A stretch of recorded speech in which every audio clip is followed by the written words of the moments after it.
We should regularly wash our hands with soap and water and avoid touching our face with our hands.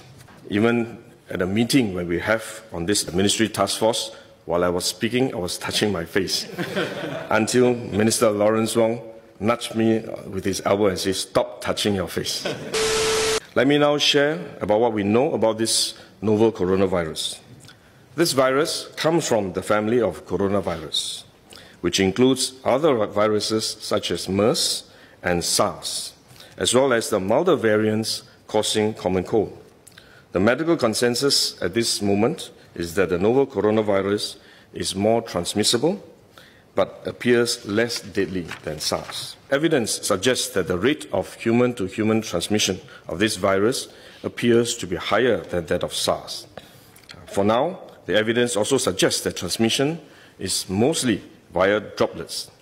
What this means is that the virus is carried within droplets emitted from an infected person over a short distance, such as when a person coughs or sneezes. If these droplets come into contact with the eyes, nose or mouth of an individual directly or indirectly through hands that have come into contact with these droplets, the individual may become infected. To clarify, there is no evidence currently to suggest that the virus is airborne. There are other viruses, such as the chickenpox, which can easily be transported via air currents and do not require droplets to contact the eyes or nose. The novel coronavirus is not in this category of viruses. The novel coronavirus could also transmit through surface contact. Let me explain. When a person sneezes or coughs, the droplets fall onto the surfaces of tables and chairs, and the virus may remain alive for up to a few days. When someone else touches the surfaces of these tables and chairs, the virus can be transferred to his hands, and if he then rubs his eyes or nose without washing his hands, he may become infected. So we should wash our hands. This is also why we only quarantine the close contacts of confirmed cases.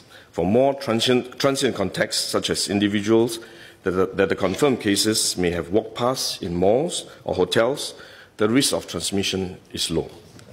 For coronavirus generally, the person is most infectious when he is displaying symptoms, or what you call symptomatic. And this is likely to be the case for the novel coronavirus as well. There is evidence of limited spread from a person without symptoms during the incubation period. However, this form of transmission may be uncommon and has so far involved isolated cases only. At this point, the evidence still points towards higher transmissibility when the person is displaying symptoms.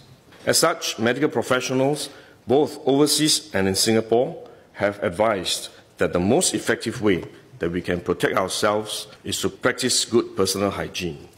We should regularly wash our hands with soap and water and avoid touching our face with our hands.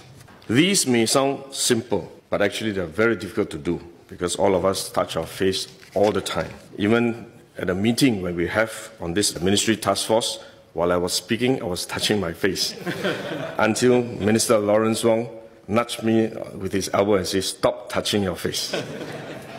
So it is simple but extremely difficult, but are actually very effective in preventing all kinds of infection. Potential infection from asymptomatic persons, in fact, is less likely to be from coughing or sneezing directly because they don't have symptoms. They are not sneezing or coughing, but more likely by touching contaminated surfaces, for which masks offer no protection. Wearing a mask when we are well often gives us a false sense of security instead, and we are more likely to touch our faces when we constantly adjust our masks, which is one way the disease spreads. At the same time, we need to protect others, our loved ones, friends, colleagues, and fellow Singaporeans that we come into contact with. If we are sick, we should rest and recover at home as far as possible. If we do need to go out to see a doctor, for example, we should wear a surgical mask to protect others. So this is when mask is needed, when we are unwell and have to go out.